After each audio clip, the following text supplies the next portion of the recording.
Without further ado, I'm going to turn over the stage to our first speaker with Justin Kufal with SpauldingDecon. So let's give him a hand.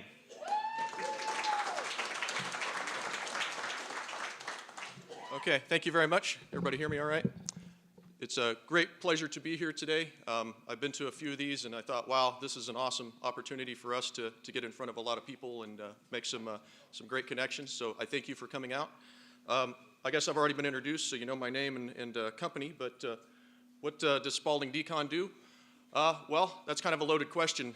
Crime scene hoarding, meth lab, and mold remediation, among other things. Kind of a juicy topic. I had to be really careful selecting my pictures today because I didn't want to see coffee shooting out of people's noses and create a trauma scene myself, although it's tempting to drum up some business. Basically, our company was started by Laura Spaulding. She's the gal in the middle of this picture. This is when we were out for a training in Tampa. She started out as an undercover police officer in Kansas City, doing undercover narcotics, undercover prostitution, and vice squad. She did that for 7 years.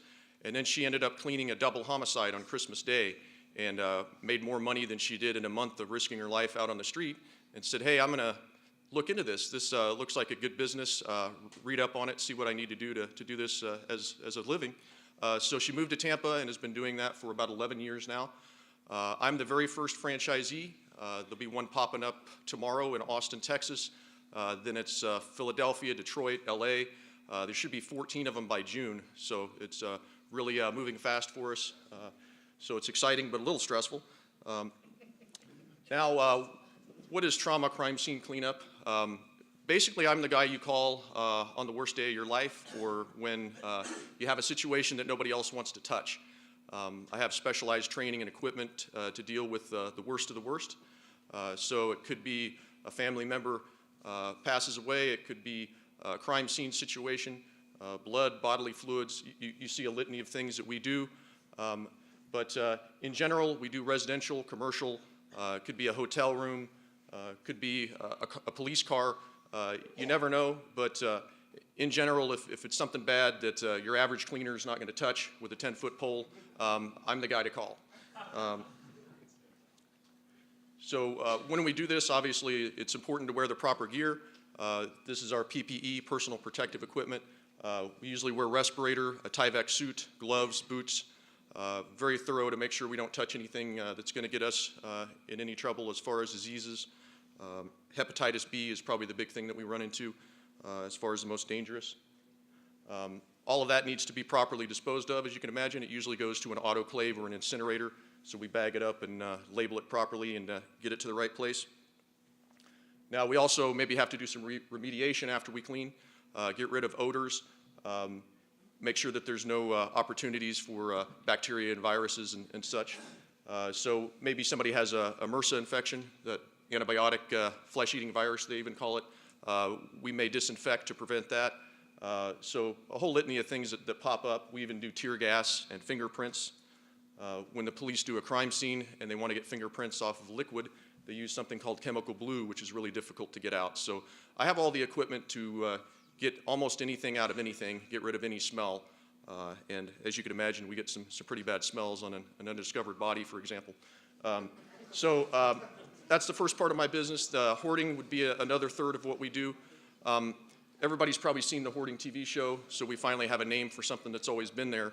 About 2 to 5% of the population has this issue, so it is a big problem. Normally what happens is you have a series of really bad things that happen to someone. The people I've dealt with so far, they lost their parents, they lost their job, they lost their husband, just one thing after another. It's really tragic.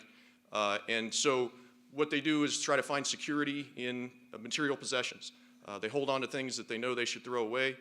They're not stupid, they're not lazy.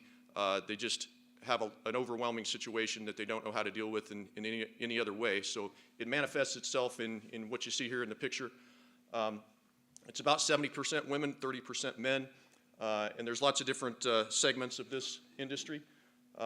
We listed a few reasons of why people do this. I know if you're watching the TV show, they don't do a good job of explaining that. They just try to make a circus out of it and gross you out. Obviously, I have to be professional and keep a smiling face and let people know it's okay. You know, I've seen worse. and help them as fast as possible, because it is a downward spiral. In most cases, nobody's been in the house in a decade. So the plumbing's not working, the electricity's out, there's fire hazards, there's infestations of, you can only imagine. So lots of different categories, as I mentioned. Maybe they collect books and newspapers. Maybe they just have a lot of food. Running low on time here, but this is trash, siligomania, animal hoarders. This is the bird lady down in Tampa, and that couch is exactly what you think it is. She had a lot of birds. Food hoarding, etc.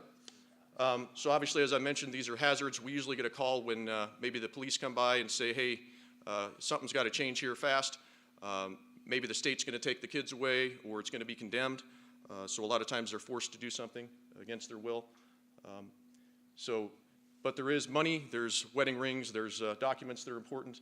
We partner with Goodwill to make sure things go to the right place. They can get a tax write-off maybe.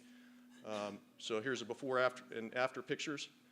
It's hard to believe it's the same place, so we can do some great work. Then meth labs is the final thing. I'm gonna have to rush through my last minute here. This is a lot of hard work. Most people think that the police hang around and clean things like this up. I can tell you they don't. They arrest the people, they take the chemicals, they haul off the obvious lab gear, and then they just put up a sign and walk away. And if you move into there because you bought it as a foreclosure or something along those lines, well, you're in for a surprise. This is not healthy at all, as you can imagine.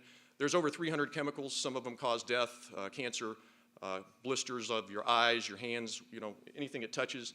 And as you can imagine, if you got a child crawling around on the carpet touching that, it's even worse.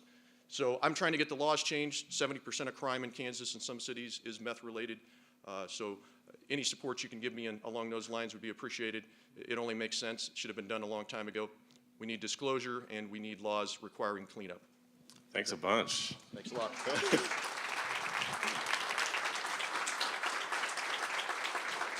Definitely ready for some question and answer. This is going to be interesting, and hope you ate your biscuits and gravy this morning. Go ahead. Anybody have any questions? I've got the mic. I was wondering who pays for the cleanup for the hoarding if people don't have the funds and things of this sort? Oddly enough, that was one of my biggest misconceptions. I thought this is going to be the lady with 15 cats that doesn't have any money, and it's actually just the opposite. When I asked my boss that, she's been doing this for a long time, she said, I've never had a hoarder not pay, not once, in 11 years. A lot of times, insurance can fit that. It wouldn't seem like that. You would say, well, you did it to yourself. But there are extenuating circumstances where it is considered an emergency. These people don't call us because they want me to come clean their house. They call me because they have to have it done. They can't even walk through. They can't use their bathroom. The kids can't come over anymore. But there's also, obviously, code enforcement might be on them. The state may be threatening them with whatever. So they don't really have a choice by the time they call me. But believe it or not, a family member may step in and pay for it. Insurance may cover some or all of it. You just never know. Maybe we auction some things off, raise a little money that way. You have to do a little problem solving, but it can be done, and it's important that it is done. How do you get green tea stains out of the carpet? I'm so glad you asked that. That is a deep probing question that, I pondered many times. Well, obviously we have a lot of methods. I have some very powerful equipment, all the things that your typical cleaner has, but I kind of take it a step further of the industrial-sized thing that will take the odors from a decaying body, cigarette smoke out of a room that you never thought it would come out of. Some things we obviously have to throw away, particularly a crime scene situation. But in general, I've got some pretty strong chemicals that will get rid of just about anything, and it's just knowing what to use in the right situation so you don't do any damage to something that you want to keep looking nice.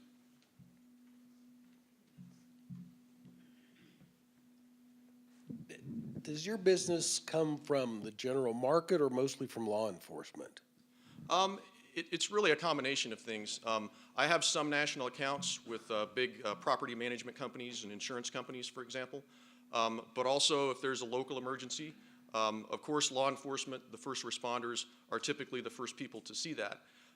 Now, they're not allowed to go tell everybody, hey, call SpauldingDecon, but they get asked a lot. You know, people just kind of assume, well, aren't you going to stay here and help me with this cleanup? I'm already traumatized. You know, you don't expect me to clean up my husband's mess here. So, of course, they get asked a lot, and so I just try to help them so that they'll think of me when that does come up. And in general, it's fire, code enforcement, the police, apartment managers, on down the line. Even schools and large companies occasionally have something that they don't want to just turn over to the janitor, as you can imagine. Thank you. I'm really impressed by your sensitivity to your clients, and Thank I wonder who helps you how do you get the legwork done? Working with Goodwill to coordinate pickups, or figuring out how to auction something, or who's on your staff?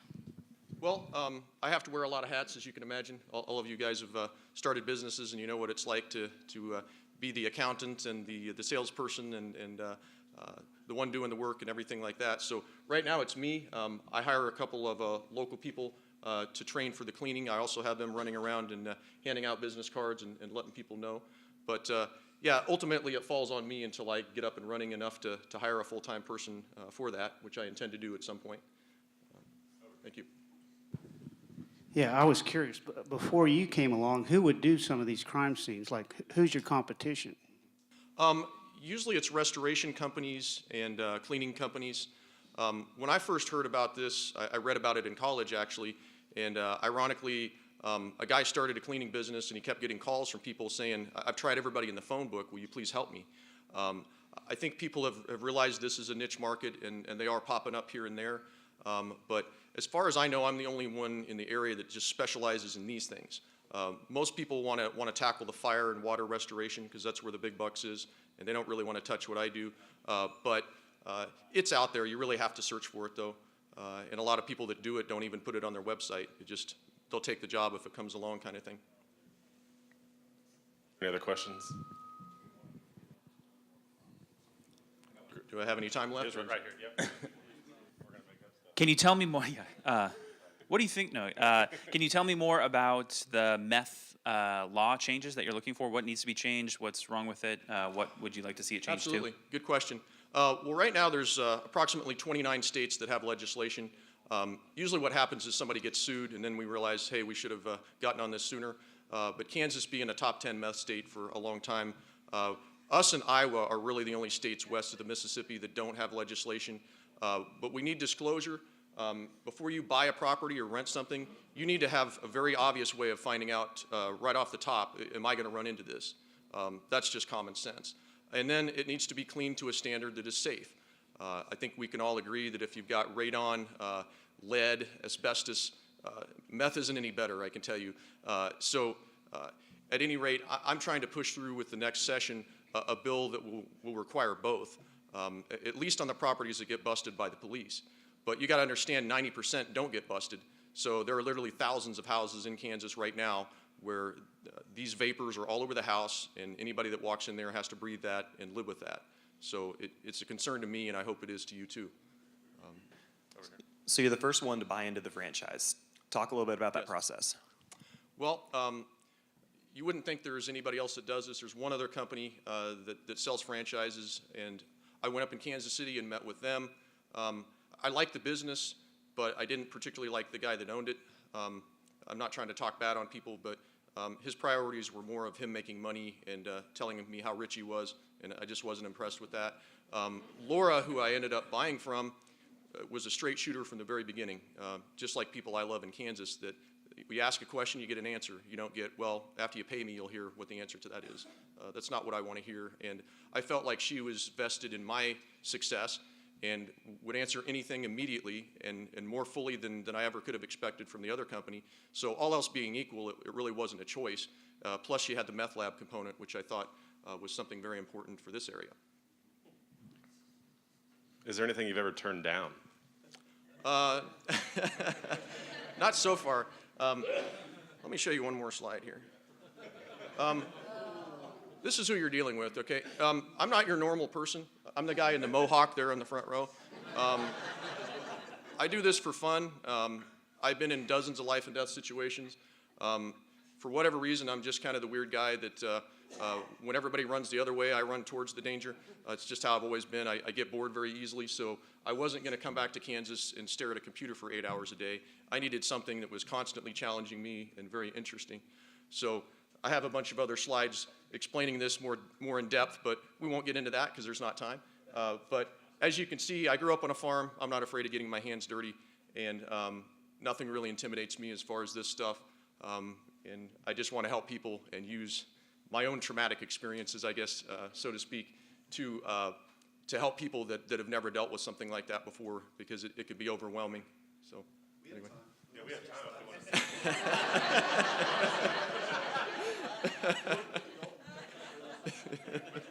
I appreciate that. Gulf Protective Services? I need to get in touch with them. There's kind of a, I'm just getting through here. We'll have to skip a few of these. You won't hear about my life adventures, but let's see. Well, here we go. This kind of lists some of the potential referrals that I work with. But yes, counselors, adult protective services, child services. It comes up all the time. You know, when I brought up that 2 to 5% of hoarding situations, drive down the street past 100 houses and 2 of them have a hoarding situation. That kind of tells you what you're dealing with. And, you know, I skipped a bunch of slides there, but as a guy that's been to 75 countries and seen the worst of the worst, I'm scared about the future. And I know that the #1 killer of people all time is infectious diseases. And a lot of people don't realize that Spanish influenza actually started in Kansas, and it killed 40 million people in 4 months. So I take it pretty seriously that we've got to clean up our own backyard. We've got to be able to get out there, and if somebody's in a bad situation and we've got toxic things in the household, we've got to clean it up because it does affect you, you know, ultimately. So, yes. Here, tell me about meth lab stuff. Is there a way for a property owner to test for chemicals that are in their house? Is that an opportunity for you down the I sell road? the testing kits. It's only about $50, which is pretty nominal for the shipping and everything. And then you know one way or another. Now, before I go in, I want to know specifically what rooms is it in. You know, if they made it in the garage, obviously I'm going to spend a lot of extra time in there. I'm going to clean the whole house regardless. But obviously, to be thorough, you've got to test the HVAC system. You've got to test every single room in the house, the attic, the basement, the garage, and that requires a little more, a test for each room, so it's a little more expensive. But yeah, it's something that's, there's a YouTube video explaining how to do it, so you could do it yourself if you wanted to save a few bucks and just know yes or no, do I have it? Absolutely. Could you tell us about working with insurance companies? Do they try to beat you up on price or anything like that? Well, I hate to offend the people that I get paid by, so but to answer your question, we use Xactimate software, which is what they use. So we follow their procedures and do it their way and give them lots of juicy pictures that they want to see that we did the work before and after and during. And so I think if you know what they're looking for and you don't come into it in this contentious relationship where, hey, I just want a bunch of money and you're going to give it to me because this happened, then things tend to work out a little better. You know, a lot of the jobs I do are insurance, so I definitely have to play the game their way. And, you know, believe it or not, they will pay for most of these situations. It's usually covered in the homeowner's policy, especially if the emergency situations. So we just kind of have to find the right way to attack it as far as getting it covered, but in most cases it is. Yes? Have you ever had someone dissatisfied with your work? There was still blood on the walls or whatever and had to go back out? No. You know, basically I have to be very thorough, as you can imagine, and if I don't get every last drop of blood, you're going to know it because the smell's going to stick there. So I'm coming back regardless. You know, I want you to be happy and guarantee my work, so if it's not done right, if I miss a spot, which does happen, it's hard to be thorough when in some of these situations it could be all over the house. So I'll be back if I don't do a good job, and you'll tell me, and because you'll know. But not so far. Thank you again. Thanks a lot. What as a community can we do to help you?